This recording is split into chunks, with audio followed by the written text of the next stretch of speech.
guys felt that a lot of people might be down. You guys were ready to come out and shock some people. Has that mentality made you guys stronger as a unit, and is that what propelled you guys to play the way that you did on this past Saturday? Well, we held ourselves to a high standard. We expect to be the best unit in the country. So, we try not to worry about outside factors, but we know with the work that we put in on the off season and what we put into fall camp, and we just want to come out every day and get better and show, prove that we can be the best unit in the country. Can you put into words how far the unit has come? Because last year, I think you guys didn't rotate that many guys. Obviously, Braxton and Michael Thomas and some of those guys were here, but the years before that, it was kind of the same thing, and now you're running 10 to 12 guys out there. Well, it helps that we have a lot of depth because it keeps guys fresh, and that's really going to help us going down the course of our tough Big Ten schedule. But this is probably the deepest at the wide receiver position since I've been here the last 3 years. So everybody's just out there trying to compete, trying to make plays to help us win in any way possible. Terry, JT said on Monday that there were some missed assignments out there that you guys may have scored on. What has he done this week in practice to try to correct that in lieu of this week's game? We work every day. We watch the practice film. We watch the game film. We strive for perfection. Obviously we may fall short, but JT's our captain, so we're going to do what he asks us to do. And we always say effort overcomes mistakes. So there were some plays where we may have had a missed assignment, but we scored on it because of our effort was so strong.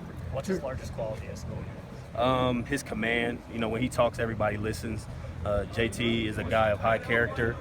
We know that we can trust him, and he's going to, do what he says he's going to do. Hey, Terry, I don't mean to belabor this GPS thing. Where does it go?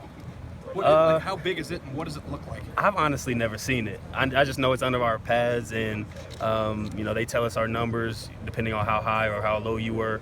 After they're usually on home games as well, so we don't really necessarily have for away games, but for all the home games they have a little so it's GPS like built tracking into your shoulder pads or something, and not like something you had to like tape to your body like a wire. Right. Yeah. We don't necessarily. I've never seen it, and I've been here for a couple years, and this is probably the second or third year we've done it. So, it doesn't affect the way we play or where we put on our pads. It's just a little something that can track how fast and how much of a load that we're expending on Saturdays. Whenever we talk to the coaches during camp, they always mentioned you when we asked about wide receivers, and you're obviously playing a huge role in this team, Terry. When did you feel like you kind of turned the corner and you knew you were going to play a huge role in this team?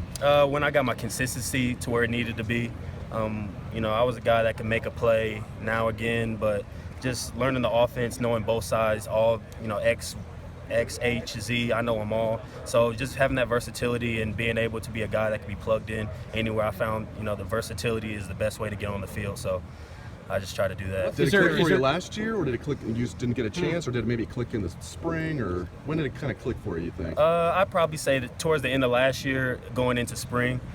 Spring practice, I didn't miss a practice. I didn't miss a practice in camp either. So getting those repetitions day after day after day really helps the mental aspect of a football player and the physical. You're getting those physical reps, and you're seeing other guys with the mental reps too. So that really helped me in my progression. Terry, did you get the sense from Saturday that the ball is going to get thrown around a lot, and in the receiver room, the guys get a little bit jealous when other guys get more balls than the other?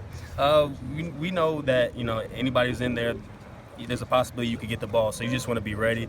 With us having a deep rotation, you never know who could get it, so that's why whoever gets that ball, you just got to make the play. Yeah. But seeing, like I said earlier, KJ make that play, I know how much work he's put in, so I was as happy for him as if I would have caught the ball. He was left off the depth chart. Were you like sad for him as you were happy when he caught it that he was left off?